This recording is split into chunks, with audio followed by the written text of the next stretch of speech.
Okay, so what we're looking at here is in Unit 6.7, Section 6.7, how we can find things out about the graphs of polynomial functions. And we've been looking at some of these things already, and some of this will be new. So first of all, let's talk about the degrees. We've definitely mentioned this before. The degree of a linear function, meaning the power of that linear function, is going to be 1. And the degree of a quadratic, which we spent a really long time on, is going to be 2. Now, polynomials of degree 3 that we've been looking at more recently are what we call cubic polynomials. And quartic polynomials are of degree 4. And our 5th degree polynomials are called quintic. Now, we probably won't go above degree 5 because honestly everything kind of repeats itself after this point. So those are what we're going to focus on. And what do those look like? Well, we spent actually a little bit of time already doing this.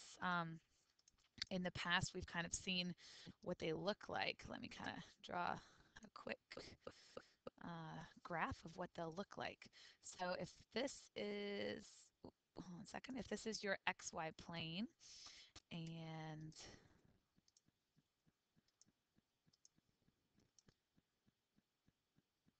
so if this is your XY plane and we kind of get an idea of just what the graph would look like, our linear function is going to always look like a line.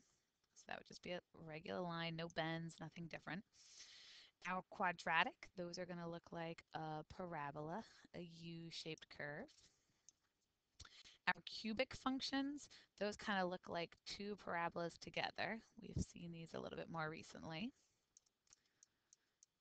Our our quartic functions, they actually end up kind of looking like a W, something like this. And our quintic functions do even one more bend. So this is 3 bends. This is going to do 4 bends. So it's going to go up and down and up and down and maybe up again. So there's definitely patterns between the degrees and what the graph ends up looking like. Now, one thing that's really important to us in determining how these graphs look is something that's referred to as end behavior. End behavior. And it's really a description of what the function does as it approaches infinity. And the way that we write that is we say x and then arrow and then positive infinity. It's kind of like a sideways 8. Or what it does as x approaches negative infinity. So x, and hopefully you can see by now the arrow really means the word approaches, negative, and then infinity is this sideways 8. The degree and leading coefficient of a polynomial determine its end behavior. So exactly what it does at its ends at positive and negative infinity is what the degree will help determine. So it's helpful when you are graphing a polynomial function to know what the end behavior is, because if we know what it does at the ends and we kind of have an idea for how many zeros it might have in between, we've talked about that matching the degree, then it really helps us put together a good looking graph. All right, so there are some things about the equation that will tell us what its end behavior is, meaning what does it do at the positive infinity and the negative infinity. So here we have when a leading coefficient of a is greater than 0. And hopefully you realize that that means that a is actually a positive number. So if a is positive, then 2 things can happen. And that really also depends on the degree of the function. Okay, so let's look back really quickly. An odd degree function, which is what we're about to sketch right now, let's look at all the odd degree functions above it. So our odd degree functions are this cubic function right here and this quintic function right here. Now hopefully you'll notice that odd degree functions, this red line, they always begin in one direction and end in the other direction. It even works for linear functions, that it begins on one end, like for example here it begins down and it ends up. It begins down and it ends up. Even for quintic, it begins down and it ends up. So odd degree functions will always do that. Now, if a is positive, this actually tells us what happens all the way out here on the end of our x-axis at positive infinity. So if a is positive all the way out here on the end of our x-axis, we're going to end up.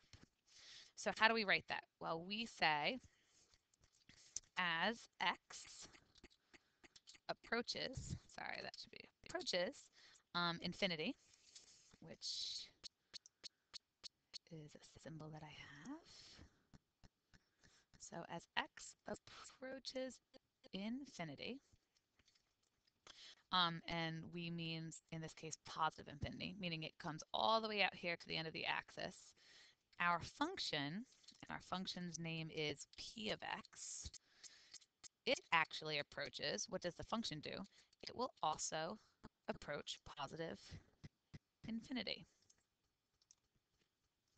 So this a being positive tells us what's going on all the way out here at the end of positive x-axis, which is a positive infinity. So what this says is as x gets bigger and bigger and bigger all the way out here, our function is going to go up and up and up and up. That's what's going to happen. All right, so if it's an odd function, it ends in one place and it begins in another place.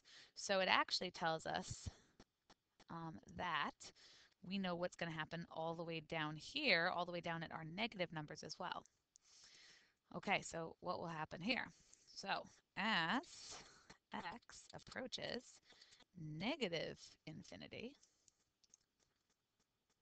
meaning as x gets more and more and more negative all the way down here on the end of the x-axis, p of x, which is the name of our function, p of x, will approach negative infinity.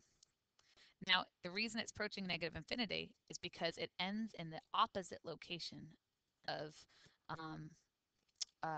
the other end, of the positive infinity end. So because it's odd, they're going to be different. The p of x is going to be different. And because this is positive, that means over here we're going to end at positive infinity. So what would something like that look like? Well, it's going to start all the way at the end over here. It's going to start at a big negative number, and it's going to go up, and then it's going to have some kind of root, and then maybe it has more than one. It's going to end at positive infinity all the way out here on the ends. Now, the reason we have these arrows on the ends of the graph is to imply that it does keep going on and on forever. Okay, so the exact same thing is true for even degrees. Whatever this is, if this is positive, that means it's going to end at positive infinity. But let's go back and look at our even degree functions for a moment. Our even degree functions, like our quadratic, which is right here, and our quartic, which is right here, they begin and end in the same location. If it starts up, it's going to end up. If it starts down, it's going to end down. So the quadratic and the quartic, those even degrees, they begin and end in the same place. So because a is positive, meaning because our leading coefficient is a positive number, we know that as x approaches positive infinity, meaning all the way out here, our function is going to end all the way up here at a positive number, positive infinity.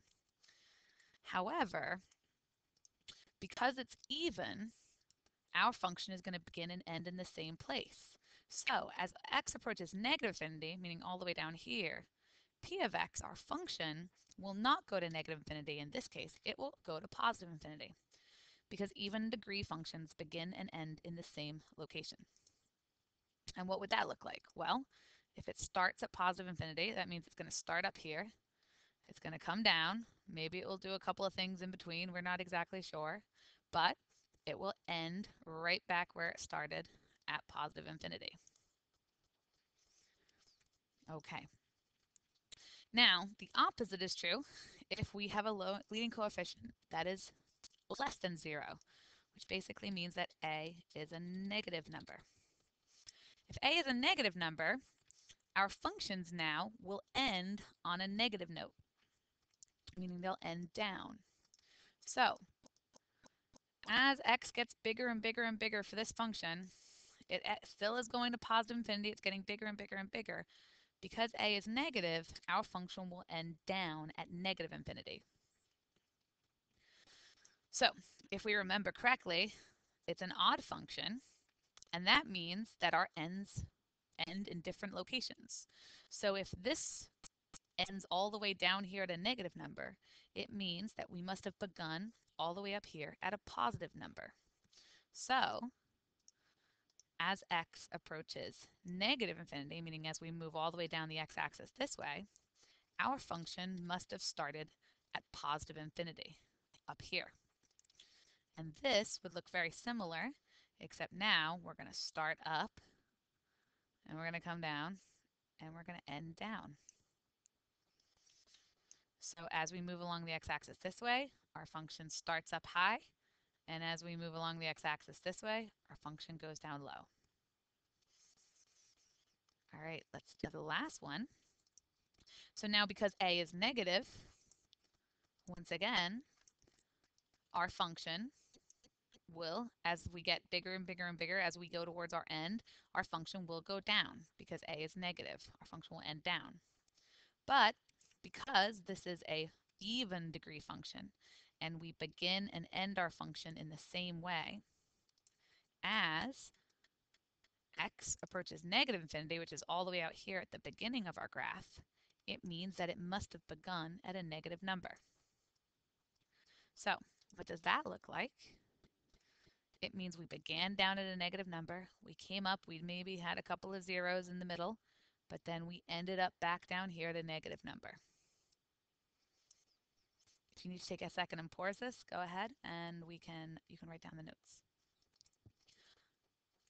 Okay, so what we're going to do now is we're going to look at just the equation of a polynomial function, and we're going to talk about what its end behavior will be just by looking at that leading coefficient, meaning that first term, and the degree, so we're deciding if it's positive or negative, odd or even. Okay, so let's first talk about the leading coefficient. The leading coefficient we've called a on the previous page, so I'm going to call that right now. So when I look at my polynomial, I look for the term that has the biggest power, which is right up here at the front, and the leading coefficient, meaning the number in front of that power, is -4. So that's our leading coefficient. Now this is a negative number. So our leading coefficient is negative. Hopefully that tells you already something. It should tell you that, just like we were kind of writing before, as x approaches the end, which is, in this case, positive infinity. So as x approaches positive infinity,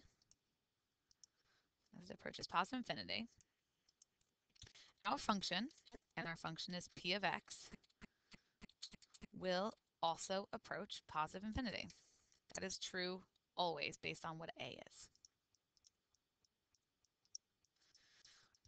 Okay, so we know that as x approaches positive infinity, the function will approach positive infinity, and I should have changed that. I apologize.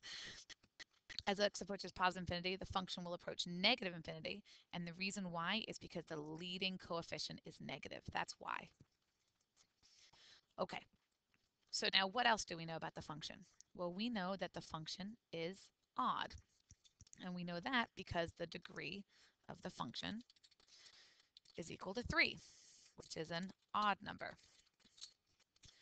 Okay, because it's an odd number, it means that the function will begin and end in different places. So all the way out here at the end of the graph, all the way out here on the right-hand side, we're going to end at a negative infinity, which means that we began our graph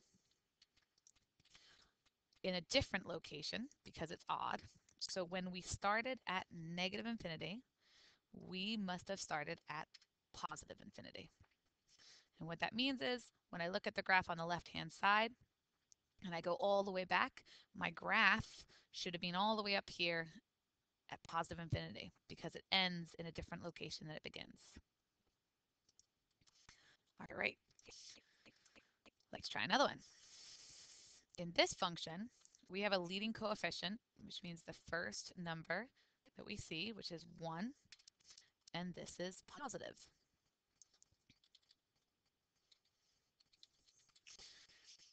Now, once again, that leading coefficient will always tell us how that function ends. So that function ends on a positive note, which means it ends up. So all the way out at positive infinity, that function will end up at positive infinity. Now, this is what kind of a function? It happens to be a even function. And I know that, hold on 1 second,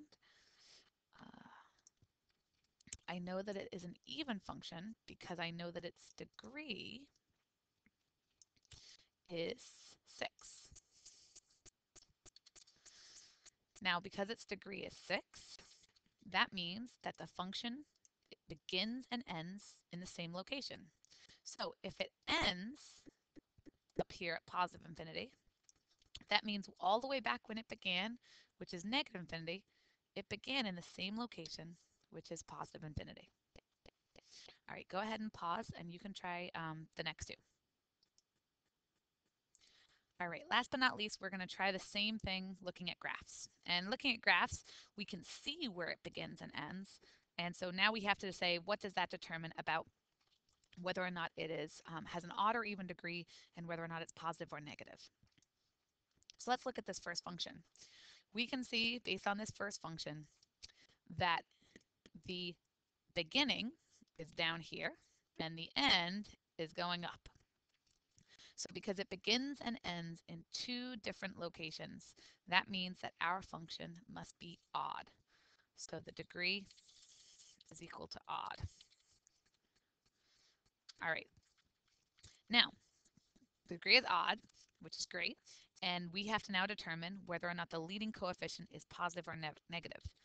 Leading coefficient, I'm going to kind of abbreviate for a second. Now, the leading coefficient is determined by where it ends up, not where it begins. So the end of this graph, all the way out here at positive infinity, if we kept going and going and going and going until the very end, this graph will keep going up and up and up and up and up forever. So our graph is going to end at positive infinity. So that means our leading coefficient is a positive number. We don't know exactly what it is, but we know it's positive. All right, let's try the same thing for the next graph. We'll fill these in 1 second. So here we have a graph where it begins all the way over here at negative infinity. It's going to begin down at negative infinity. It's going to do some stuff in the middle, and then it's going to end back here at negative infinity. So it begins and ends in the same location. If it begins and ends in the same location, that makes it an even function. All right, leading coefficient is always determined by where it ends up. So because this graph, as we go out to positive infinity all the way down here, it's going to keep going down, down, down, down forever. The leading coefficient is going to be negative because it ends in a negative place. It ends down here at negative infinity. So that is our leading coefficient. Can't quite put that on right here. So it's a leading coefficient is going to be a negative number. We don't know what it is, and we won't find that out for a little bit now. All right, you try the last two, and then that's it for notes.